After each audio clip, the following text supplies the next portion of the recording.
Hello, English 102 students, and welcome to week 7. This is our last full week of the grading term. So, yay! I know you're all excited. I am as well. It's particularly nice because once this is over, we head right into the holiday season. So, I'm excited, as I am sure all of you are. So, however, we have week 7 and then week 7.5 to finish strong. So, stay with me. You can do it. So this week, I want to think about the different topics that we're going to be discussing. So we're shifting a little bit from writing. Of course, we're still going to be doing writing, but we're adding in another important skill that you need not only as a student, but also in the workplace. Okay, so this is reading comprehension, analysis, and evaluation. So you're going to want to go through this week's lecture first. I particularly like this week's lecture because it differentiates what you do as far as reading, your reading skills that you use. You're going to use different types of reading skills according to what role you're playing. Okay, so right now you're playing role of a student. Okay, so the reading that you do each week for this class and any other classes that you're taking is a little bit different than your role as a employee. You might be reading workplace documents or documents that will be helpful to your job. Okay, and then also this lecture covers reading as a citizen, being responsible to knowing what is credible and what you should be looking for when you're reading different types of article, especially based on credibility. Okay, so after you went through that lecture, you are going to share with your classmates, the rest of the class, an experience when you had a hard time or you had to read some challenging material. Okay, so it could be something in your personal life, something in your professional life, or even academic, something that you remember that it was a challenge for you to read. And then you're going to explain why you had to read the material and what made it particularly challenging. So, and you can tell us what the outcome of that reading was. For example, did you eventually get the information you needed, or did you have to ask for help, or did you have to go and find something else completely different? So what was the overall outcome?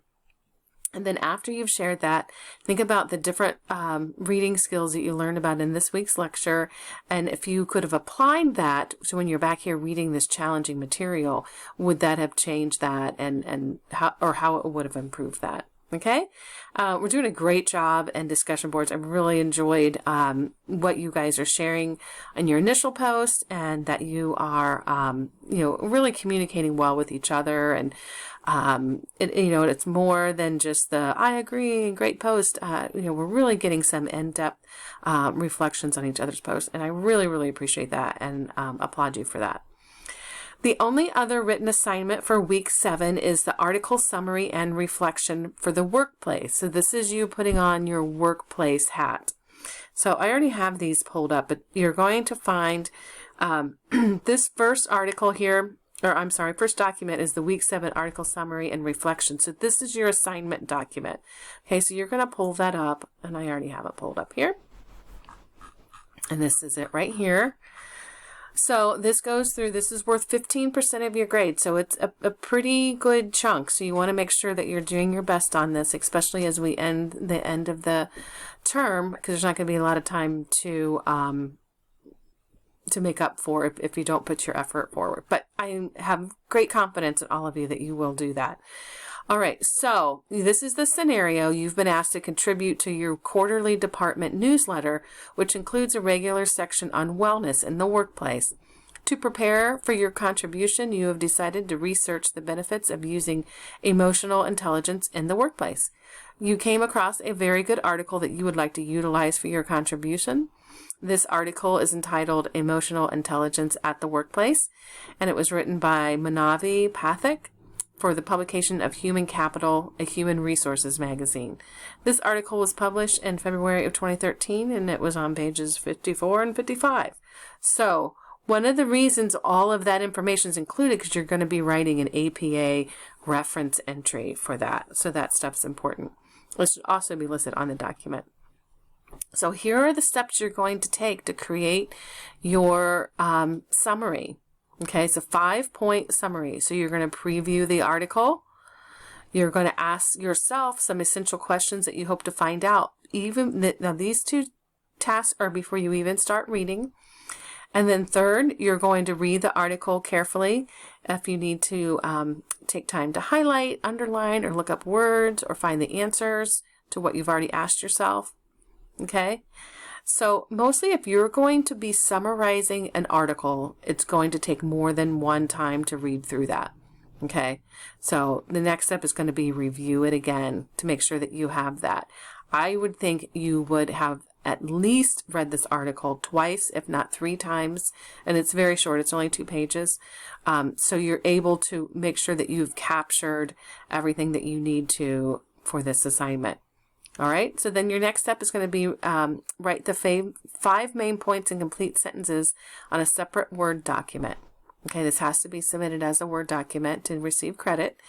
The points should be in your own words and not in the article. Okay, and it'll tell me if you copy it from the article, so don't do that. I want to know what you have to say. Okay, you can either list the main points next to a bullet or a number, or if you prefer to write it in paragraph form, you can do either one. And the last thing that you're going, well, not the last thing, but the next thing that you're going to be doing is to use APA format.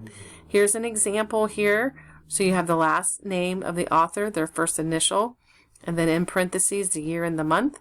The title of the article in sentence, which is written like a sentence, meaning it's not all capital letters. This is completely different than if you're used to using MLA. Does this a little bit differently. It's very similar, but not just a little, few different nuances. The title of the magazine is in italics and the page numbers, and then you have a period at the end. Okay, so then here's something, here's kind of an idea of what it would look like.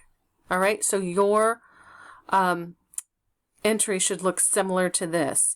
If it goes on to 2 lines like this one does, you see how there's a hanging indent. So you have this line is starting over here, and then the second line is indented by 5 spaces. Okay, so then the last step is the reflection part. You're going to reflect on the process that you used to create this article summary in a paragraph of at least 75 words. You can consider the essential questions below to help guide you on this reflection.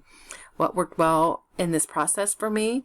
How did I write the summary differently than I have in the past, since you read the different strategies in this week's lecture? So hopefully you are summarizing a little bit differently or including new tasks. And why are critical reading, summarizing, and citing skills important in the workplace? Okay, so that's the last part. So you do not have to write it exactly like this. Some of you prefer writing in paragraph. You can also use the bullets or numbers. So if you wanted to help you on your new Word document, you could copy and paste this part and then open a new Word document and put it in there if you would like to help keep you organized. Okay, I was making sure that that was opening. So then you can just put that in there, and then you can paste that. Oh, I don't think I pasted it. Let's try that again. Copy. And where's my new Word document? So you can right click. Okay. So you want to get rid of that because you don't need that. Oops. So then this would be the first point of your 5 points that you're going to be making.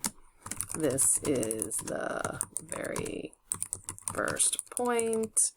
Okay, so this may be 1 or 2 sentences, each of these ways down. So then you're going to do all 5. Then you're going to put your APA reference. Remember, last name. I'm not going to do all of it for you, but first initial. And then you'll have to go back to this page here to remember how to do that. Remember, it's up here for that, for the information from the article. And then finally, you would write your reflection at the bottom. Okay, so one other thing that I wanted to show you real quick is the actual article itself. This is the article, week 7 article, emotional intelligence in the workplace. Okay, so I have it pulled up here. It's very short. You're going to read through this. And here's all the copyright information. Here's everything else you need to know. All of the information is in the other Word document as far as the entry. Okay, so, oh, here's your lectures you're going to be looking at. So, great. So you have, this week you have the lecture, the discussion, and the article summary, which is summarizing the article that you read here using what you learned here. So let's have a great week, and I look forward to seeing you in class this week.